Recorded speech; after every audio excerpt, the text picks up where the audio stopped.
நம்ம அன்றாடம் பயன்படுத்துகிற எண்ணெய்களை பற்றி ஒரு சில உண்மைகள் தெரிஞ்சுக்கலாம். நம்ம எந்த அளவுக்கு இந்த கார்ப்பரேட் நிறுவனங்கள்கிட்ட ஏமாந்துட்டு இருக்கோன்றதை நம்ம இப்போ பார்க்கலாம். இது வந்து ஒரிஜினல் தேங்காய் எண்ணெய், மரச்செக்கில் ஆட்டின தேங்காய் எண்ணெய். இது வந்து நீங்கள் நம்ம குளிர்காலத்துலேயும் சரி, இல்லை ஃப்ரிட்ஜில் வச்சாலும் இந்த மாதிரி கம்ப்ளீட்டாக சாலிட் ஆயிரும். ஆனால் நம்ம பெரும்பாலான வீட்டில் பயன்படுத்துகிற எண்ணெய்கள் பார்த்தீங்க அப்படின்னா, இந்த மாதிரி டிவியில் விளம்பரம் வர எண்ணெய் நீங்கள் ஃப்ரிட்ஜில் வச்சாலும் சரி, குளிர்காலத்துலேயும் இந்த மாதிரி சாலிடே ஆகாது, எப்போவுமே லிக்யூட் ஸ்டேட்டில் தான் இருக்கும். ஸோ அப்போது இதில் தேங்காய் எண்ணெயே கிடையாது ஒரிஜினலாக பார்த்தோம் அப்படின்னா. ஸோ அப்போ என்ன இதில் மிக்ஸ் பண்ணுறாங்க அப்படின்னா, அதாவது க்ரூட் ஆயிலேருந்து பெட்ரோல் எடுக்கும்போது ஒரு கழிவு வரும், அது வந்து லிக்யூடு பேராஃபின் சொல்லுவாங்க. அதுக்கு வந்து இந்த கார்ப்பரேட் நிறுவனங்கள் வச்சிருக்கிற பேர் பார்த்தீங்கன்னா மினரல் ஆயில்.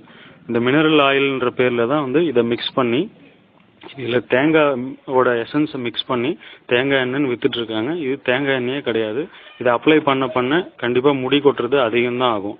ஸோ அது மட்டும் இல்லாமல் சமையலில் நம்ம ரெகுலராக யூஸ் பண்ணுற ரீஃபைன்டு சன்ஃப்ளவர் ஆயில்ன்ற சமையல்லையும் வந்து இந்த ஆயில் தாங்க மிக்ஸ் பண்ணுறாங்க. இப்போது சூரியகாந்தியோட விலை பார்த்தீங்க அப்படின்னா 1 கிலோ 100 ரூபா. 2 கிலோ சூரியகாந்தி அரைச்சாதான் 1 லிட்டர் எண்ணெய் வரும். ஸோ அப்போது 200 ரூபா அதனோட காஸ்ட் மட்டுமே. லேபர் காஸ்ட்டுக்கு மினிமம் போட்டால் கூட 220 ரூபாய் கம்மி இந்த ஆயில் விற்க முடியாது. ஆனால் இந்த ஆயிலோட விலை பார்த்தீங்கன்னா 85 ரூபா. ஸோ அப்போது இதில் லிக்யூடு பேராஃபின்ற ஒரு ஆயிலில் சன்ஃப்ளவர் ஆயில் கொஞ்சம் மிக்ஸ் பண்ணி நமக்கு இது ஆயில்னு விற்றுட்ருக்காங்க.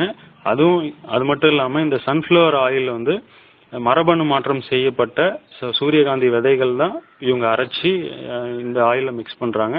200 டிகிரியில் கொதிக்க வைக்கிறாங்க. அதில் இருக்க எந்த சத்துமே இருக்காததில் விட்டமின்ஸ், மினரல்ஸ் எல்லாமே அழிஞ்சு போயிடும்.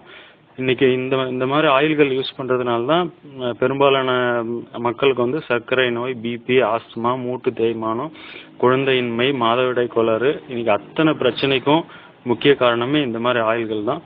ஸோ அதனால் ரீஃபைன்டு சன்ஃப்ளவர் ஆயில்னு போட்டிருந்தா தயவு செஞ்சு அதை வாங்காதீங்க. அதுக்கு பதிலாக மரச்செக்கு நல்லெண்ணெய், மரச்செக்கு தேங்காய் எண்ணெய், அந்த மாதிரி ஆயில்களை பயன்படுத்துங்க.